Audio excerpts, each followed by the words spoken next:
Голема порција оптимизам се очекува да сервира американскиот председател Доналд Трамп во својот традиционален говор за состојбата на нацијата. Ке се обиде да го ресетира односот со демократите, но и целата нација која му е гневна за неговата бескрупулозна одлука да ја блокира работата на владината администрација.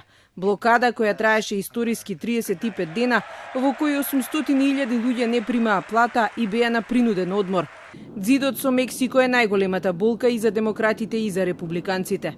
Трамп се согласи да ја деблокира владата, но на само 3 недели, кога повторно ќе бара да му се одобрат спорните 6 милиарди долари за изградба на граничната барикада.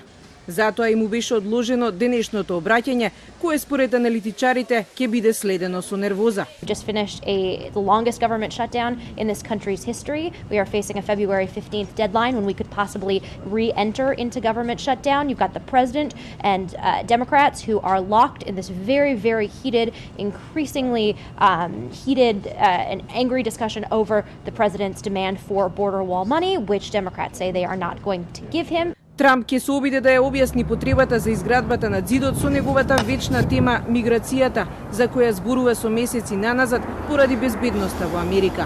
Дека не е подготвен за компромис, зборува и фактот што тешката машинерија за изградба на зидот веќе е на пат на југот од Рио Гранде во Тексас. Со парите одобрени лани од Конгресот, издигнувањето на пограничните бариери продолжува. Трамп ќе биде пријателски настроен и ќе порача да се избере големината во нештата. Но прашање е колку демократите, па дури и неговите републиканци, ќе му поверуваат на позитивните пораки.